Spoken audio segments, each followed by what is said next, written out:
Don't leave me hanging. It's go time. Hey everybody, this is Josh, and welcome to Game 1 in a best-of-5 series being played between Evil Genius's Axslav. He is the red Protoss over on the right side spawn of GSL Terminus RE. His opponent today is going to be drewbie, the purple Terran, up here on the top side spawn, so we do not have cross positions. You could call them close positions, I suppose. Axslav sort of getting an unlucky draw as his natural and his third base are going to be between the two players.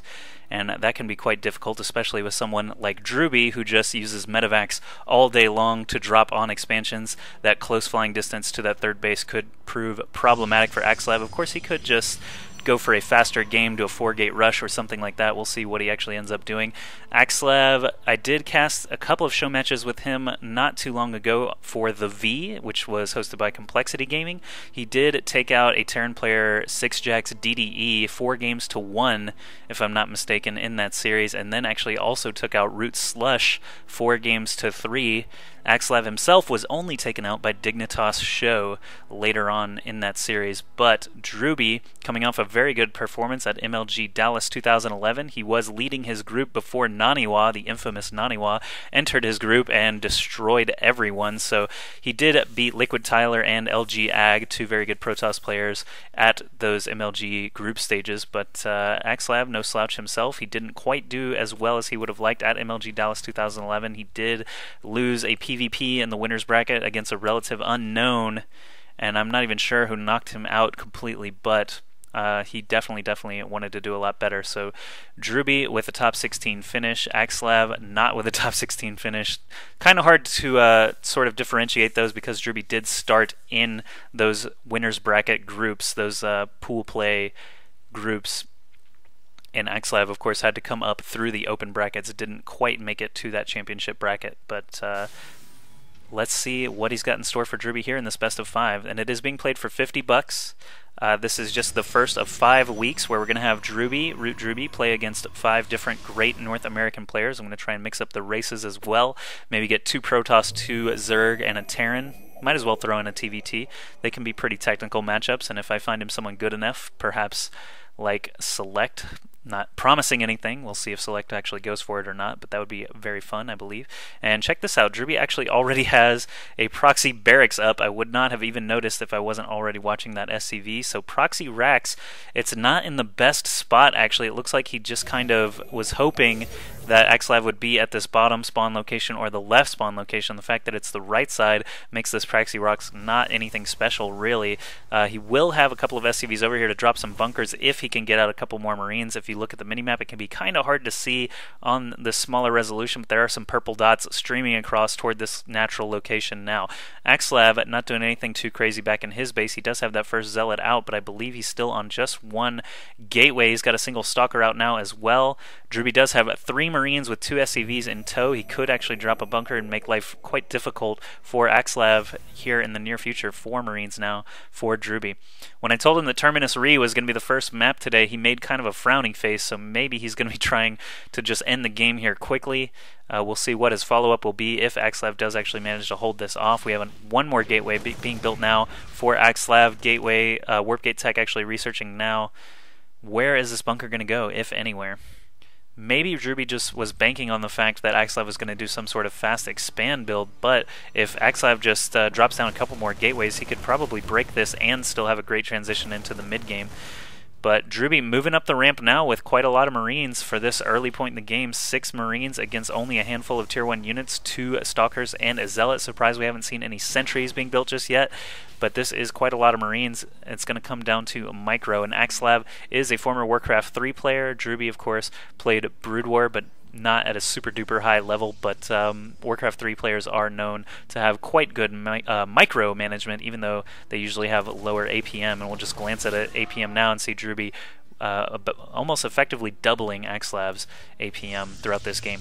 Axslav is going to do a relatively quick expand off of just 4 gateways. Never mind, I thought it was only going to be 3 and a robo bay, or a robo facility rather, before dropping that Nexus. drewbie, however, back at his base, I don't believe he even has really much of anything. He's throwing up 3 more barracks right now. He does still have that proxy barracks floating around. We'll be able to do some scouting for him over there soon. But right now, drewbie has easily enough Marines to be able to hold this off. Not worried for him really losing much here, but he will need to expand soon to be able to keep up with Axslav. Factory complete now, going to be adding on a reactor, so the starport being built right next to it makes me think, of course, that he's going to head towards MMM. He is only getting concussive shells now, does not quite have stim packs started yet, but that should be the next upgrade in line. Don't see an engineering bay anywhere on that production tab either, but we'll see what he ends up switching to. Robotics facility down for Axslav now, so drewbie is going to get a good look at all of these warp gates and the robo facility, and eventually get all the way over to that nexus before going down to these couple of sentries and couple of stalkers. Also, seeing all those probes transfer over there is a dead giveaway that Axslav has expanded at least once. The barracks is gonna go down. Did drewbie actually get eyes on that? No, he did not, but of course, I just said the probes transferring over there, pretty much a dead giveaway.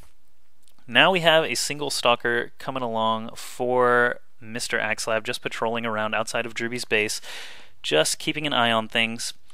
Drewbie is getting a couple more Marauders out now. Stimpack is being researched. Quite a lot of Marines coming out now, as well as that first round of medevacs. Basically all he can afford for the time being, just 1 medevac. I don't see any additional tech for Axslav just yet either. Not sure what he's going to be doing after getting that robo facility all done. The Observer is coming out now, but he has not started a robotics bay yet, which interests me. Let's go ahead and look at the Harvester count, since Axslav does have 2 bases and has for quite a while now. 44 Harvesters against only 30 for Drewbie. But if we look at army value, drewbie is actually, it's about even there as well. Drewbie is actually behind on total supply, but those medevacs, stim pack, all can make big differences here, especially when neither side really has any upgrades. That stim is such a huge DPS increase, it can be hard for Protoss units to keep up. I do see 3 sentries in the mix here though. Guardian Shield going to absorb a lot of that extra damage from the stim pack, and combat shields coming up here soon as well. Robotics bay is being built for Axslav, so soon he will have the Colossi needed to battle against these MMM from drewbie. That's a decent number of units, but of course Axslav sees it with this Observer overhead. I don't see really very many medevacs, only just 1 for the time being. Is he going to wait for stim to finish? Of course, that is what I would advise, but Axslav perhaps maybe realizing that stim is not finished since he hasn't actually pushed in yet. Going to drop a couple of force fields, pin 2 Marines. Those are 2 free kills essentially, so great move there by Axslav. Even if it did cost him some sentry energy, drewbie is going to back up now. We do have a sort of mini drop over here in the back, but it looked like Axslav well aware of that. Drewbie is basically pretty well known for doing drewbie drops quite a lot, especially on these larger maps, so Axslav always keeping a handful of units back at home as well. Great move by him. Extended thermal lances being chrono boosted out, as well as that first Colossus. Actually, the first Colossus is supply blocked, so not going to come out just yet.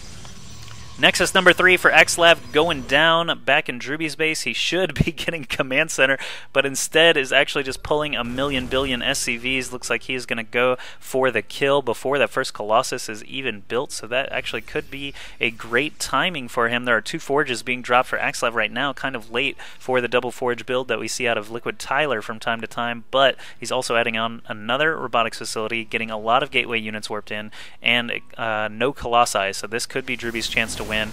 This is timed pretty well. It's always suicidal though, of course. If you don't end up winning the game here, you basically are taking the auto loss. So lots and lots of force fields going down. Axslav has to be happy with the split that he got there, but drewbie's army is still so stout, and there goes another round of stims. I'm just going to pull up health bars briefly so you can see all those Marines and Marauders still in yellow health. There are only a couple of Stalkers even left here. SCVs falling left and right. Drewbie really needs to micro these guys. There he goes, stimming again, running closer into this Nexus. He should be able to take it out, or will he move into the main and go for some tech structures or production structures?